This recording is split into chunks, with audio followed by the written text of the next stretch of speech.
say that smoking is haram. I'd like to know what's your opinion. As far as smoking is concerned, several years before, when science hadn't advanced that far, most of the scholars used to say that smoking is makruh. Based on the hadith of Muhammad sallallahu alaihi wasallam, which is mentioned in Sahih Bukhari, volume number 1, in the book of Adhan, hadith number 855, where the Prophet said that anyone who eats garlic or onion, they should stay away from us and stay away from the mosque. Prophet said that, don't come to the mosque after having garlic or onion because there's bad breath. When you are smoking, the breath is worse than onion or garlic. So based on this hadith, therefore garlic and onion doesn't become haram, it was makruh. So based on this hadith, scholars give the fatwa that smoking is makruh. But now, after science has advanced, we have come to know that smoking is nothing but it's a slow poisoning. Tobacco in any form, whether smoking, cigarettes, whether bidi, whether tobacco in hookah, whether chewing tobacco, all forms of tobacco contain nicotine and tar. And we know it's nothing but slow poisoning. That is the reason most of the non-Muslims also, they agree that smoking is haram. Not only the Muslim world, even the non-Muslims. That's the reason they put a statutory warning on the cigarette packs. They put a statutory warning saying cigarette smoking is injurious to health. Or in some countries it mentioned general surgeon's warning or surgeon general's warning. Smoking is injurious to health. And anyone gives an ad, whether in newspaper, in the magazine or television, it is compulsory that they have to highlight the statement, smoking is injurious to health. So I'm not talking about the Muslim world, even the non-Muslim world agrees that smoking is nothing but slow poisoning. And today, according to statistics, the World Health Organization says that every year more than 4 million people die only because of smoking.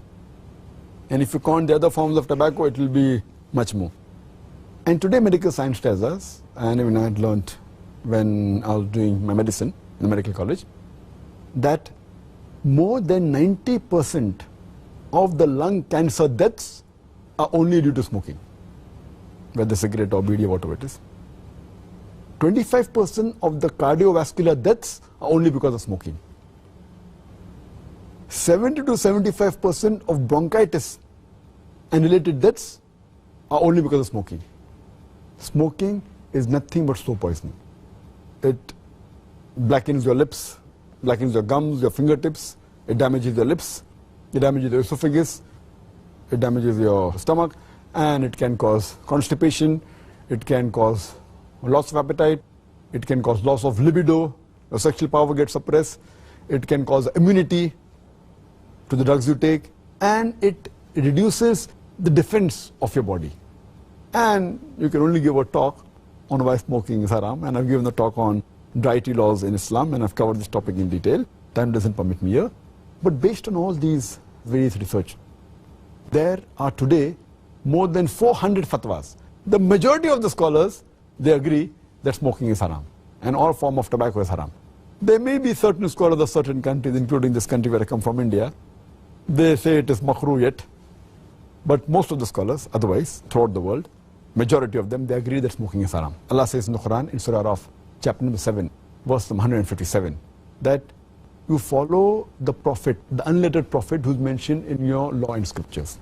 And further it says that this prophet asks you to do things which are good for you, tayyib for you. So take what he gives it to you, what is lawful and good. And he prohibits things which are khabis, things which are unlawful, things which are bad for you. So what a prophet gives, what he gives you which is good, take, and he prohibits you things which are khabis, unlawful, you have to abstain from it. This is the law. And Allah says in the Quran, in Surah Baqarah, chapter number 2, verse number 195, make not your own hands the cause of your own destruction, indicating that do not kill your own self. Because smoking is nothing but slow poisoning, it comes under this category, something like suicide. Slow poisoning, every puff you take, you reduce your life. So based on this, there are more than 400 fatwas saying that smoking is haram. And furthermore, this is one of the major reasons why it's haram. Furthermore, Allah says in the Quran, in Surah Araf, chapter number 7, verse number 31, eat and drink but do not be extravagant. Allah says in Surah Isra chapter number 17, verse number 27, that do not be extravagant, do not be a spendthrift. For verily, a person who is a spendthrift is a brother of the Satan, is a brother of the devil. And we know that when we smoke, it's nothing but extravagance. It's nothing but taking a pound note or a few pounds, or taking a dollar note, the green dollar bill, or a pound, and lighting up with fire. When we smoke, when we light the cigarette, it's nothing but burning money, whether it be rupees, whether it be dollars, whether it be pounds, whether it be riyals. It's nothing but extravagance, which is haram in Islam. And you can give a list of reasons why it's haram. But just to cut it short, one more reason, that you cannot harm your own neighbor. You cannot harm your own brother. And in smoking, when you exhale out the smoke, it causes more damage to your neighbor. Passive smoking is more dangerous than active smoking. When the person who smokes, when he exhales out, if the person who's a neighbor inhales the smoke, it causes more damage to him than the person who smokes. That's the reason many countries like Singapore, etc., they ban smoking in public places. In your personal house, you can do it.